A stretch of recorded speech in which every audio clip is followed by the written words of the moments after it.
সম্মানিত দর্শক শ্রোতা, আশা করি যে যেখানেই আছেন ভালো আছেন, সুস্থ আছেন। আজকে মূলত কথা বলতে চাই জুলাই ঘোষণা নিয়ে। অনেক জল্পনা কল্পনার পর আজ বিকাল 5টায় মাননীয় প্রধান উপদেষ্টা ঘোষণা করেছেন। এই ঘোষণাপত্রের আগেই আমরা ড্রাফট দেখার সুযোগ হয়েছিল। আজকে পূর্ণাঙ্গটা পড়ে শুনিয়েছেন, কিছু পরিবর্তন দেখতে পেয়েছি। তার মধ্যে অনেক কিছুই এসেছে শুরু থেকে শেষ পর্যন্ত, যেহেতু অনেক কিছু এসেছে সেহেতু এসেছে, এবং এই ঘোষণাপত্রটি পরবর্তীতে সংবিধানের তফসিলে সংযুক্ত করা হবে সেটিও বলা হয়েছে। একটি জিনিস আমি বুঝতে পারিনি যে হয়তো এটি উল্লেখ করতে ভুলে গেছেন নাকি উল্লেখ করতে পারেননি। এই ঘোষণাপত্র যে 5ই আগস্ট 2024 থেকে প্রযোজ্য হবে এই কথাটি এখানে সাউন্ডে শুনতে পাইনি। আরেকটি কথা এখানে সঠিক হয়নি বলে আমি মনে করি, সেটি হলো যে এই সরকারকে বলা হয়েছে যে সংবিধানের 106 অনুচ্ছেদ অনুযায়ী সুপ্রিম কোর্টের কাছে যে রেফারেন্স পাঠানো হয়েছিল তারই পরিপ্রেক্ষিতে গঠিত সরকার। এটি ভুল ধারণা থেকে করা হয়েছে বলে আমি মনে করি। এই সরকার মূলত জনগণের অভিপ্রায়ের সরকার। তারপরেও একটি অগ্রগতি হয়েছে, জুলাই ঘোষণা হয়েছে, জুলাই সনদ সামনে আছে এবং জাতির উদ্দেশ্যে ভাষণ দিয়েছেন মাননীয় প্রধান উপদেষ্টা। সেখানে থেকে নির্বাচনের একটি মোটামুটি কাছাকাছি একটা আইডিয়াও দিয়েছেন যে ফেব্রুয়ারির শেষের দিকে রমজানের আগে নির্বাচন অনুষ্ঠিত হবে। এরই মধ্যে প্রায় 6-7 মাস এখনো বাকি আছে। এই 6-7 মাসের মধ্যে অনেকগুলো কাজ বাকি আছে, সেগুলো করবেন। সেগুলো করার মধ্য দিয়ে বাংলাদেশ নামক রাষ্ট্রটিকে একটি ম্যাচিওরড রাষ্ট্রে পরিণত করবেন বলে আমি আশা করি। জুলাই সনদ যেভাবে ডিক্লেয়ার করা হয়েছে, জুলাই ঘোষণা যেভাবে ডিক্লেয়ার করা হয়েছে, এর মধ্যে নানান ধরনের কথা থাকলেও প্রকৃত প্রস্তাবে এটি একটি অগ্রগতি বলতে হবে, এবং সেখানে সকল রাজনৈতিক দলের নেতৃবৃন্দ ছিলেন, তারপর সিভিল সোসাইটির লোকদেরকেও দেখা গেছে।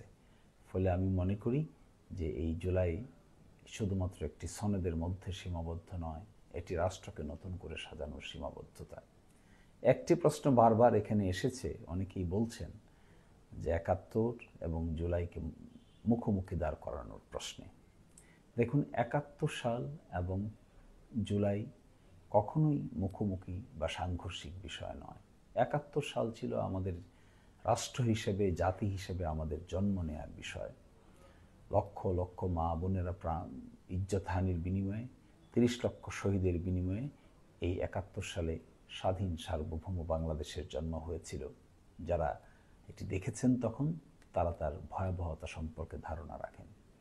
71-এর মাধ্যমে একটি বাংলাদেশের জন্ম হয়েছে, আর জুলাইয়ের মাধ্যমে নতুন বাংলাদেশের জন্ম হয়নি, কিন্তু জুলাইয়ের মাধ্যমে আমাদের হারানো স্বাধীনতা ফিরে পাওয়া গেছে। আমরা ফেসিবাদ থেকে মুক্ত হয়েছি, গণতান্ত্রিকভাবে কথা বলার, গুম খুম থেকে রক্ষা পাওয়ার একটি পরিবেশ সৃষ্টি হয়েছে। সেজন্য 71 এবং 24 কখনোই সাংঘর্ষিক নয়। 71 এবং 24 তুলনীয় নয়, একটির সঙ্গে আরেকটি তুলনা করার কিছু নাই। এগুলো সবই হলো আমাদের জাতীয় বা রাষ্ট্রীয় ঐতিহাসিক ধারাবাহিকতা। একটির মাধ্যমে যেমন একটি দেশের জন্ম হয়েছে, এটি বিরাট ঘটনা, এবং যুদ্ধ করে একটি দেশের জন্ম হওয়া কোনো স্বাভাবিক সামান্য বিষয় নয়। আবার এখন এসে আমরা দেশের ভিতর থেকে ফেসিবাদ তাড়ানোর জন্য সকলেই মিলে ঐক্যবদ্ধ হয়েছে, এটিও একটি বড় ঘটনা। এটিকে সংঘর্ষ বলা যায় না, এটিকে বিপরীতধর্মী তুলনা করারই প্রয়োজন নাই। দুটি ভিন্ন প্রেক্ষাপট, দুটি ভিন্ন উদ্দেশ্য এবং দুটি ভিন্ন কার্যকারণ রয়েছে পিছনে। ফলে আমি মনে করি জুলাই যে ঘোষণাপত্র আজকে হয়েছে, দিস ইজ অ্যান অ্যাডভান্সমেন্টের ভিত্তিতে we have to go far and further. The nation should be rebuild, the nation should see a new environment, যেখানে transparency, accountability, power balance, parliament, judiciary, এক্সিকিউটিভের মধ্যে একটি নিরাপদ বোঝাপড়া, এর মাধ্যমে যে সংস্কার প্রক্রিয়া, এগুলো শেষ করে একটি গতিশীল বাংলাদেশ প্রতিষ্ঠা করা। দেখেন, জুলাইতে যারা শহীদ হয়েছেন, যারা আহত হয়েছেন, পঙ্গু হয়েছেন, তাদের স্যাটিসফ্যাকশন কি? তাদের, আমার বিবেচনায় তাদের জীবনের সবচাইতে বড় স্যাটিসফ্যাকশন হবে যদি মাতৃভূমি বাংলাদেশ একটি সুখী, সমৃদ্ধ, ডেমোক্রেটিক, পলিটিক্যালি ফিট ফর বাংলাদেশে পরিণত হয়। এখানে পার্লামেন্ট কার্যকর হয়, ভাইব্রেন্ট পার্লামেন্ট হয়, এখানে এক্সিকিউটিভ কার্যকর হয়, জুডিশিয়ারি কার্যকর হয়। তবেই তাদের আত্মার প্রকৃত অর্থে শান্তি খুঁজে পাওয়া যাবে। আসলে আত্মত্যাগ যারা করেন তারা তো কোনো কিছু চাওয়ার বা পাওয়ার কারণে করেন না।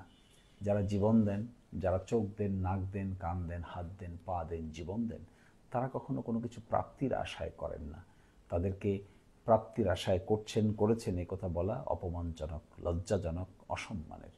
বরংশ তারা তাদের নিজস্ব দায়িত্ববোধ থেকে এগুলো করেছেন। আমাদের দায়িত্ব হবে to show respect to them. The showing respect to them, how? The main respect, the significant respect we can show for them is to rebuild the nation constructively in future, so that they can be satisfied and we can be satisfied that since they have sacrificed their life, their limbs, their time and their youths. So this is now our responsibility, is to build up a nation where transparency, accountability, political stability, as well as future generation will feel proud for the prospect of the nation. Only then their soul will be consoled.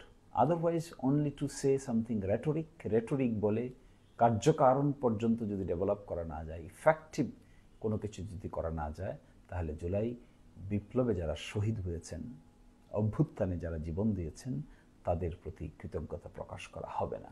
So this is our duty now, is to work hard, is to work harder and the hardest, so that we can build up a nation which prospers and dignity. Let's work together for a better tomorrow. Thank you, and thank you everyone.